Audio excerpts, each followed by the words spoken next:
19e siècle. On suit les aventures d'un enfant de 12 ans, issu d'une grande famille aristocrate anglaise, mais un jour, lors d'un terrible événement, ses deux parents meurent. Il devient alors seulement à 12 ans l'héritier d'une énorme entreprise de jouets. Ah, j'aimerais tellement avoir ce jouet. Ah oui, je suis bête, le magasin m'appartient. Écoutez-moi bien, si des clients ont des cartes Pokémon rares, je les récupère. On supprime aussi les cahiers de vacances. Et pas de devoirs pendant l'été. Il vit donc dans le manoir familial, accompagné de ses domestiques ultra maladroits. Ah oui, tellement maladroits, tu te dis qu'ils ont passé un casting pour trouver les pires. Notre héros est aussi toujours accompagné de son majordome, qui lui est en apparence parfait. Vous avez nettoyé le salon? Oui. Vous avez rangé ma chambre? Oui. J'ai soif, servez-moi. Regardez votre main. Ah oui. Ramenez-moi un Blu-ray de Bob l'éponge. Ceci? Mais ça existe pas encore. Ah oui, c'est pas Alfred dans Batman. Monsieur Wayne, votre verre! Mais on découvre que le majordome est si fort parce qu'en fait c'est un démon et qu'il est tout le temps avec notre héros parce que celui-ci a passé un pacte avec le diable. Et nos deux compères sont engagés par la reine pour résoudre des enquêtes paranormales. Voilà Scooby-Doo, nous on te suit partout.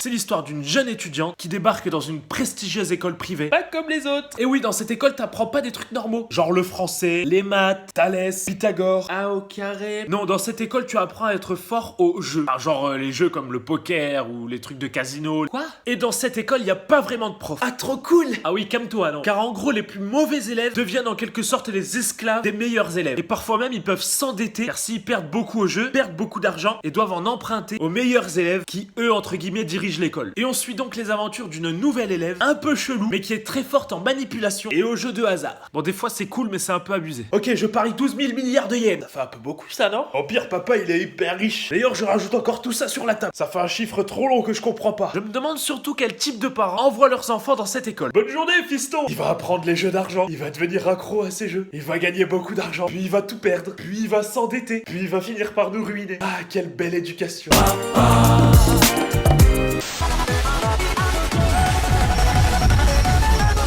C'est l'histoire d'un jeune garçon qui un jour se réveille dans la cour d'une école et il se rappelle de rien. Et là, il rencontre une fille avec un sniper. Attends 2 secondes, j'essaie de tuer une petite fille là-bas. Et en fait, cette fille lui explique qu'il est mort, enfin qu'ils sont tous morts, et ils sont tous dans un lieu genre...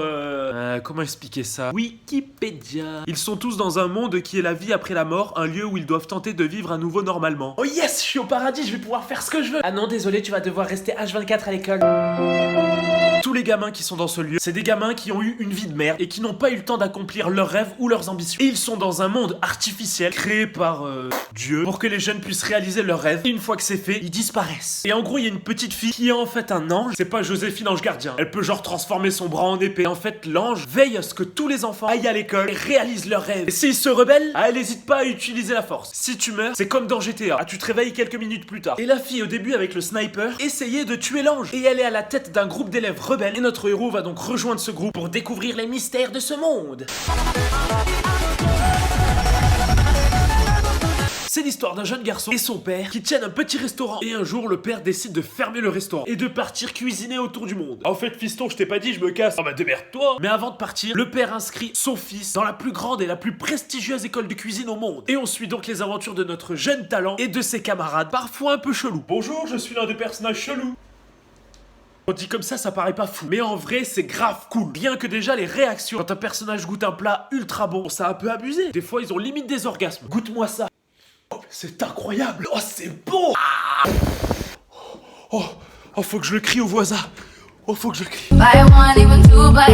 T'as même parfois des combats de cuisine. Tu n'es pas prêt de te mesurer à ma puissance et à mes pâtes coquillettes au fromage et avec du jambon. Mais en vrai, t'apprends plein de trucs. Au milieu d'un épisode, des fois, t'as limite un tuto. Je vous trouverai et je vous tue. Et bébé, c'est l'heure du tuto. Alors pour les pâtes à la carbo, il vous faut du parmesan. Attendez, patientez. Du parmesan.